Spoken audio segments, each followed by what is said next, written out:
bosun, pipe him aboard. Aye, aye, sir. Fire, dress ship. Very good, sir. Dress ship!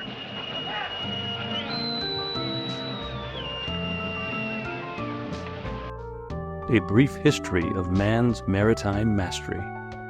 Chapter 10. Conquering the Icebound North.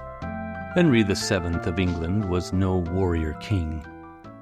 While others sought glory on the battlefield, Henry had his eyes fixed on a different prize, a merchant marine built on the trade of herring, wine, and wool. His gaze turned east, toward the land of gold, spices, and precious stones. But the path to these riches was not clear. The southern sea lanes to the Indies were jealously guarded by Spain and Portugal. What was left for England, then? Enter John Cabot, a citizen of Venice now calling England home. Cabot had a bold idea. Why not sail west by a northern route? Henry agreed, seeing opportunity where others saw only obstacles. And so, in 1497, Cabot boarded the bark Matthew and set sail, carrying with him the hopes of England's merchants and the blessing of a king who knew how to bargain. Like Columbus before him, Cabot believed he was bound for Asia. But instead of the fabled riches of the Orient, he found something different. Wealth in the sea, a seemingly endless supply of codfish off the coasts of Cape Breton Island and Newfoundland. For his discovery, tight-fisted Henry rewarded Cabot with a mere £10, a pittance for the man who had unveiled a new world. Cabot's discovery set off a chain reaction. Portugal's Gaspar Corte Real followed his track to this new-found land, only to vanish without a trace. The lure of a northwest passage, a fabled shortcut to Asia, beckoned many others. In 1509, John Cabot's son, Sebastian, took up that quest. He drove his ships north, daring the ice-choked waters of Hudson Strait, perhaps even glimpsing the vast expanse of Hudson Bay. But the Arctic had other plans. Great icebergs and the terror of his crew forced him to turn back. The search for the Northwest Passage became an obsession, a will-o-wisp that would lure mariners for the next 4 centuries. Esteban Gomez for Spain, Giovanni de Verrazzano for France, and Jacques Cartier all sought the elusive route.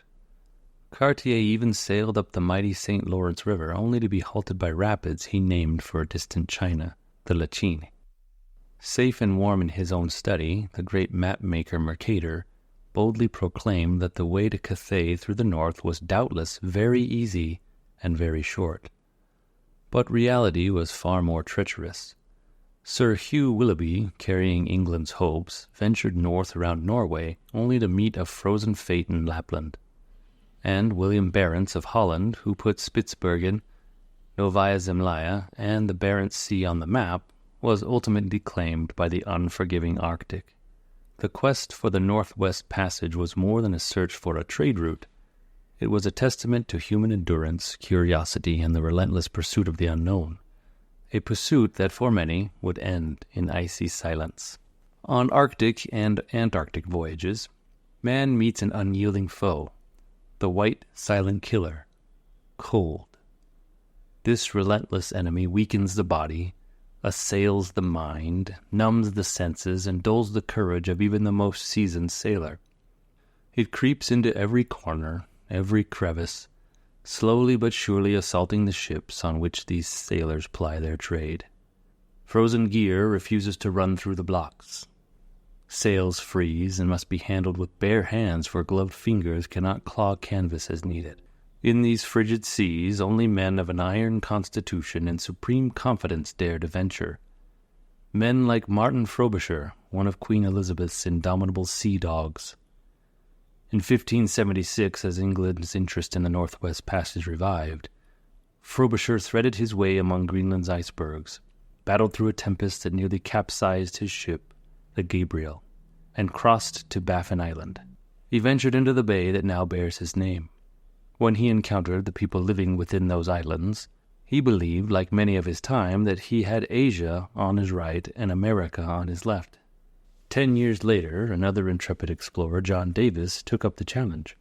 A skilled pilot and inventor of the backstaff, a precursor to the sextant, Davis pushed up the west coast of Greenland. At 72 degrees, 12 minutes north, he found no ice to the north, only a vast, open sea.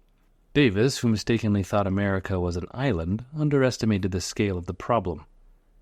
Yet he was closer to the truth than he realized. When Roald Amundsen finally navigated the Northwest Passage centuries later, he used this very entrance, the Davis Strait. The quest for the Northwest Passage was interrupted by war with Spain until 1602, when George Weymouth, sailing for the newly chartered East India Company, stumbled into the Hudson Strait. Ice sheathed his ship, and the entire crew, including the chaplain, mutinied. They took the helm and limped home through storm-tossed seas. And then came the most stubborn passage-seeker of all, Henry Hudson, whose name now lives on in the bay, the strait, and the river. Hudson had already tried to reach Cathay over the top of the world, a route that today's airliners fly with ease, but ice forced him to Spitsbergen.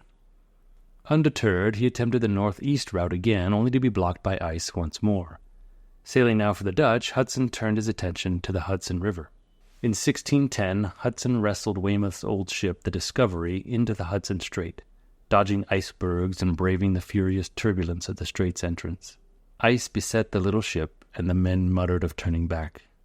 But Hudson pressed on. The land fell away, revealing an immense open sea. Confident, even proud, that he had won the passage, Hudson sailed south, but it was only the Hudson Bay. Trapped in a labyrinth of islands, the Discovery wandered aimlessly, nerves frayed as ice locked the ship fast near the southern shore of James Bay. The men sickened through the bitter winter. Supplies ran low, and descent turned to mutiny.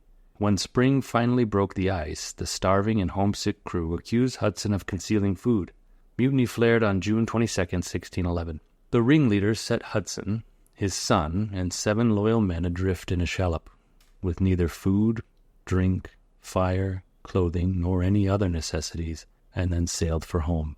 Near the mouth of the Hudson Bay, the surviving mutineers met their own fate, attacked and killed by Inuit hunters. An English court later acquitted the few survivors who did make it home, but Henry Hudson was never seen again. But the spirit that drove Hudson lived on. It infected others, shaping the rugged mariners of England, who now stood on the threshold of an empire that would span the globe. Hudson's final, fateful journey marked the beginning of a new chapter, one of exploration, conquest, and the relentless pursuit of the unknown.